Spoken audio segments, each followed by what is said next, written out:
So today we are starting chapter 8. We're talking about rational functions. So we're going to skip chapter 7. If we have time at the end of the year, we'll come back to that. Well, we will have some time to come back, but I don't know if we will get all the way through it. So make sure, if you have not printed the notes for chapter 8, they're online. Go ahead and print those out. Today we are going to start with section 8.1. It's on modeling inverse and joint variations. So our goal is to use inverse variations and joint variation models. Now, probably in first quarter, second quarter, we talked about direct variations. Can anyone remember what the equation for a direct variation is? Yeah. Y equals X. Close. We have to have a constant in there. So it's going to be, a direct variation was right there. Y equals AX, right? Where A is our constant. And in the book, sometimes they use A, sometimes they use K, but A or K, whatever it is, that's our constant of variation. Okay? So the direct variation is that equation Y equals AX. When we talk about inverse variations now, inverse variation is where two variables X and Y show inverse variation if they're related as follows. And this is Y equal A divided by X. And here it says A cannot equal 0, and why is that? Nope, it will not be 0. Right, you can't have 0 in the denominator, right? You can never have 0 in the denominator, so that's why we can't have 0 there. Oh, A is, yeah, you're right, A is 0. So, you're right.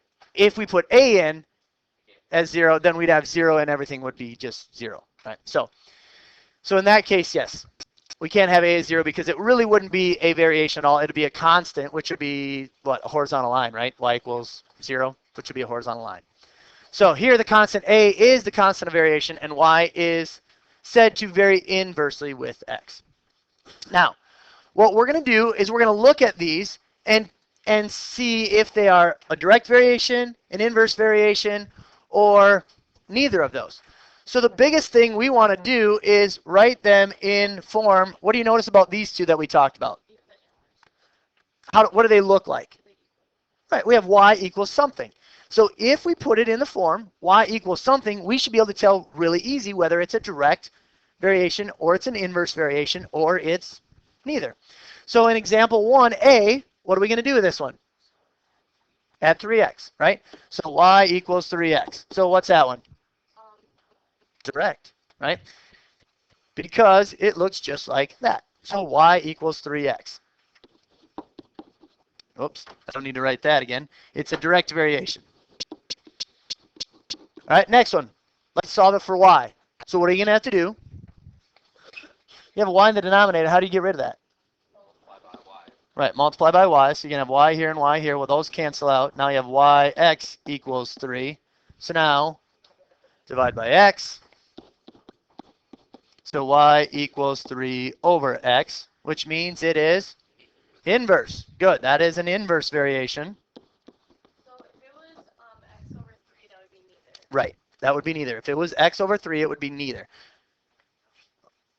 Actually, no, it would be a direct.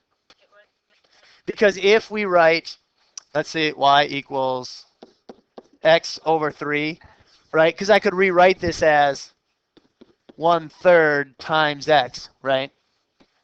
So then that would make it a direct variation. Okay? Now, this one, we're going to have Y equals negative X plus 5. So that's what? That one's neither, right? Well, you multiply by -1. And then you just have I still have this plus here, right? If I have a plus or a minus or anything like that, it's going to be neither. Okay. So that's going to be the difference here between the direct, the inverse, and the neither. All right. Example 2. Now it says write an inverse variation equation.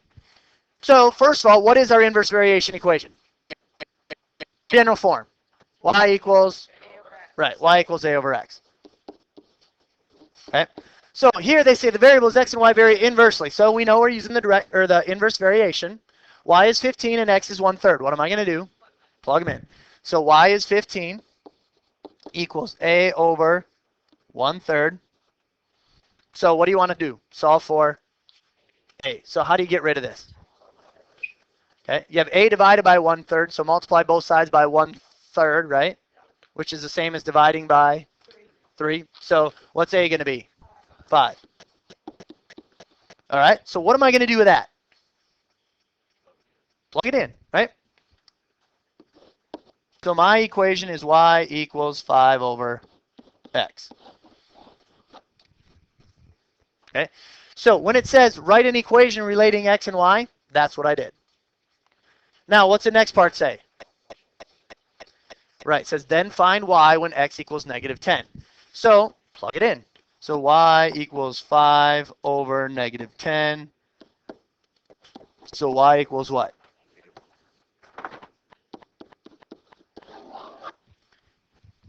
When you take your quiz, when you take your test, you have to have both of those things.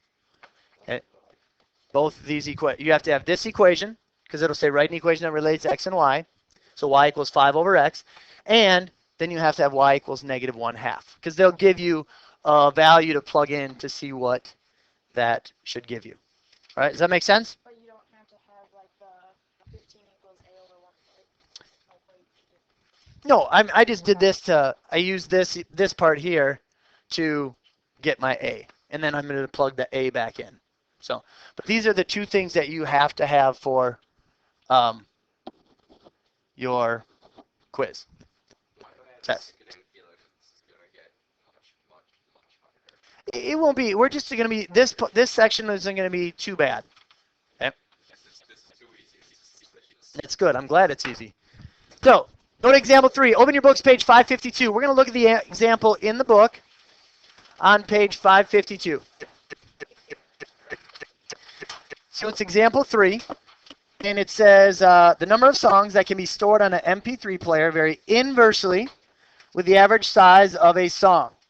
A certain MP3 player can store 2,500 songs when the average size of a song is 4 megabytes.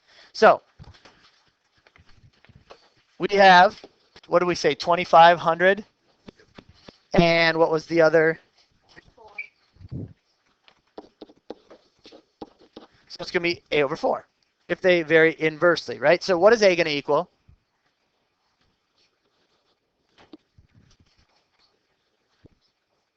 What's 2,500 times 4? Oh, what's 25 times 4? So it's 10,000, right? So what is our equation going to be? Well, we have n equals 10,000 over, n is our number of songs. What was the other variable we were talking about? A, is it A? No. S. So there's your, right? Because they said the number of songs that can be stored on an MP3 player vary inversely with the size of the song. So S is the size and N is the number of songs. All right, so we did that. Now it says make a table showing the number of songs that will fit on an MP3 player if the average size of the song is 2 megabytes, 2.5 megabytes, 3 megabytes, and 5 megabytes. All right. So we're going to make a table. And average size and number of songs.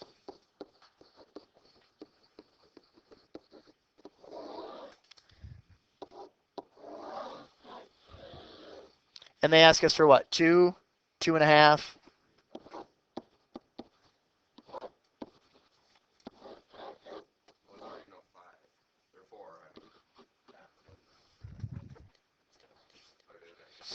So put in 2, what do we get? So let's put in 2 here. What's 10,000 divided by 2? So what's our answer for that one? 5,000, right? Put in 2.5.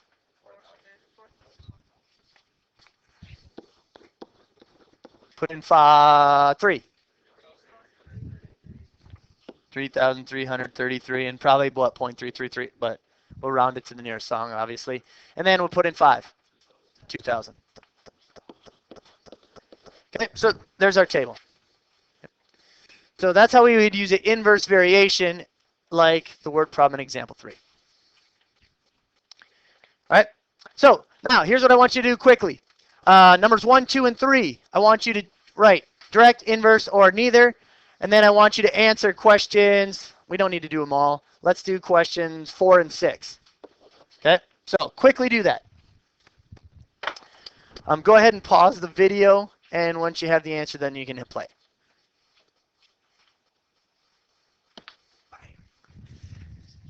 All right, so there are the answers for questions 1, 2, and 3.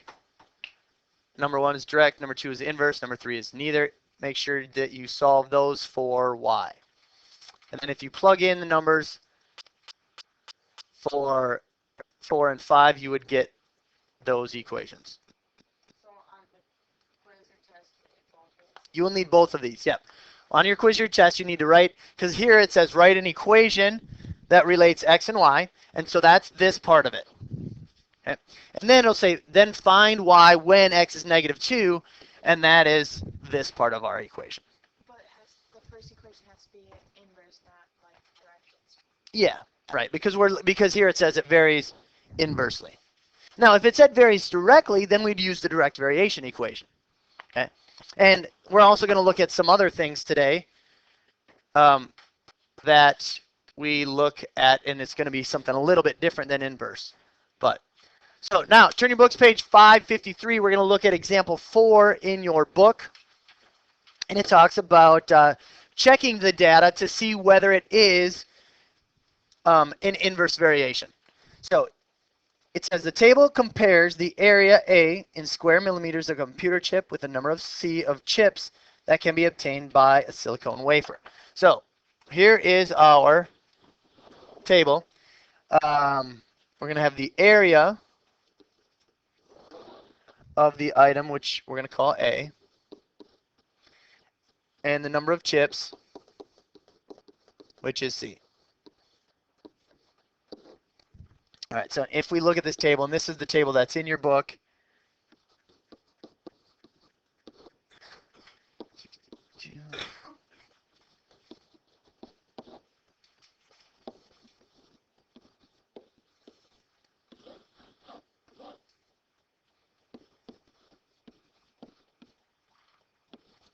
All right, now again, what is our equation for an inverse variation? All right, y equals a over x. Now, what we want to do is to check this data. Well, to find a, what do I have to do? What do I have to do? What am I really doing with these two variables, my x and y? Multiply them, right? So let's multiply these numbers. So take 58 times 448. What do we get? Nobody has a calculator? 25,000. All right, what about 62 times 424? 288. All right, 66 times 392. Hold on, 25 what? And 70 times 376. Okay, now, remember when we talked about direct variations before, what has to be true for this to be a direct variation or an inverse variation? These numbers have to be what? The same, don't they? They have to be the same. Okay? So if we're looking at a table, they have to be the same. Now, are these numbers the same? No. However, this is a real life situation, so are we going to have some error one way or another? Yes. Are these numbers pretty close to the same? Yeah, what number are they pretty close to? Right around 26,000, right? This one's close, just under, this one's just over, the next one's just under, last one's just over, right? So if we're going to say that the constant is approximately 26,000, right? So what would our equation be? Well, and let's use these variables. A equals 26,000 over C. A equals 26,000 over C. Right. C, the number of chips, right, is going to equal the 26,000 divided by the area. And so that would be your answer for that one. Okay. Questions on that? So again, we're just using inverse variation. And remember, if we'd solve this, it would be A equals XY. And so that's how we got those numbers underneath our table. We just multiply them.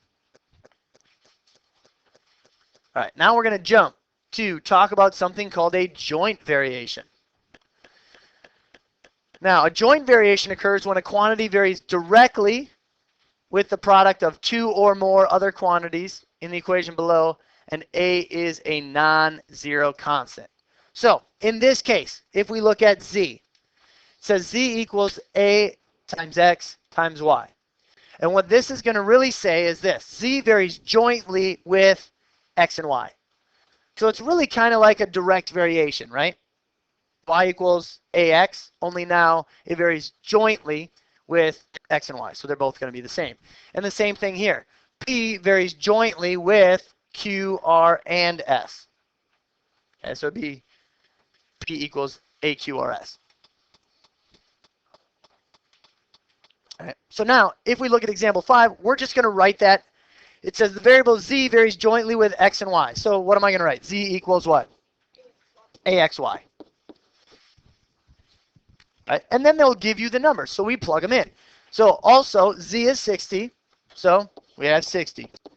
We don't know what A is because that's our constant. So that's what we have to plug in. What's X? -4. And what's Y? 5. So we're going to have 60 equals -20 times A. So A is what? Negative what? So now, what's our equation?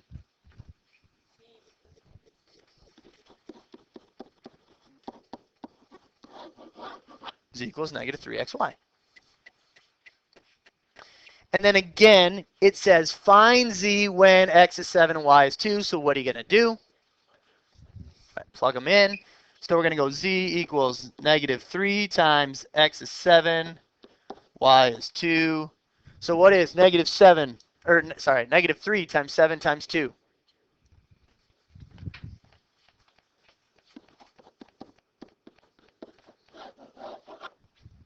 There we go. Questions on that? Not hard either, right? All right, and then the last thing that we're going to talk about today. No, actually, this is not too bad. But it says compare different types of variations. So we're going to say inversely or jointly or directly, whatever, and we have to maybe put them together. So if it says we want to write the equation for each one of these. So the first one says write an equation for the given relationship. A says R varies inversely with S. How would I write that? R varies inversely with S.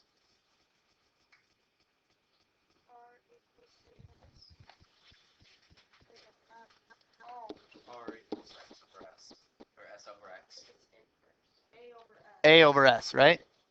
It's an inverse variation, so R varies inversely with S. There's your equation. Right? It's just like the inverse variation of Y and X, right? So whichever one, it'll say R varies inversely. That means R is going to be up front. It varies inversely with S, so it'll be A over S. Now, how about B? It says Z varies jointly with X and the square root of Y.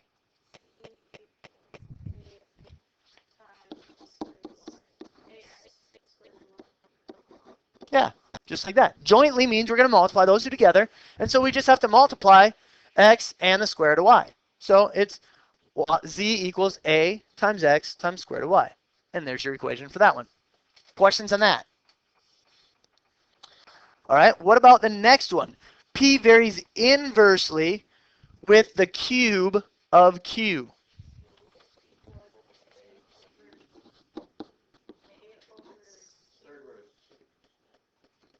Cube of Q, right? Q cubed, right? So P equals A over Q cubed. And so that's the inverse. Right. What about D? If it says M varies directly with the square root, or wait, no, sorry. M varies directly with the square of N and inversely with P. Think about that one a sec. M equals N squared over P. With an A. Gotta have a constant, right? AN squared over 11. AN squared over P. So you think this, AN squared over P? That's what you're saying? Now, let's check it.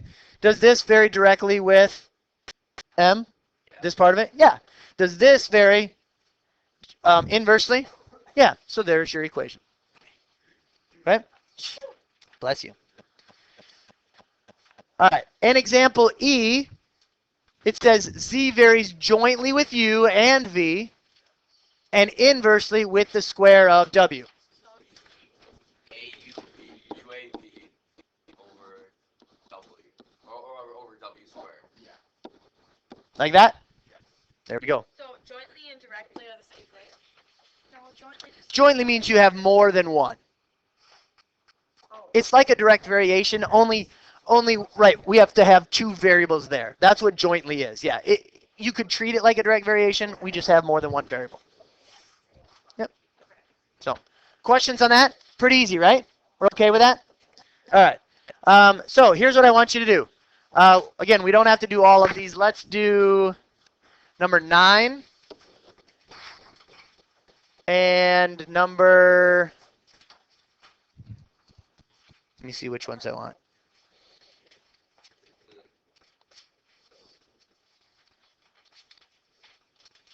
All right, let's do number 9, 11, and then also do 13 and 14. All right, so go ahead and do those. You can pause the video, and then when you are ready, go ahead and hit play.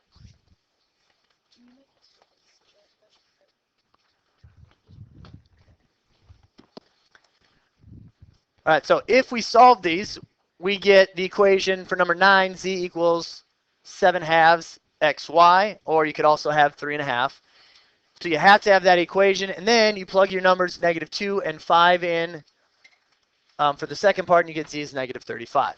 For number 11, you're going to do the same thing. You get z equals -3 halves xy. Plug those numbers in, and you get z is 15. Then for 13 and 14, they are your variations. So x equals AW over y for 13. And for 14, P equals AQR over S. So again, today we're talking about inverse variations and joint variations. So are there any questions on doing that? Does it make sense? So it's essentially, when we talk about the joint variations, it's like a direct variation, only we have the x and y. The inverse variations is something that we've talked about before as well. And then the last part here, we're just putting those together. So your assignment for tomorrow is page 555, numbers 3 through 30, columns 1 and 2, then 31 through 34, then 37 and 39.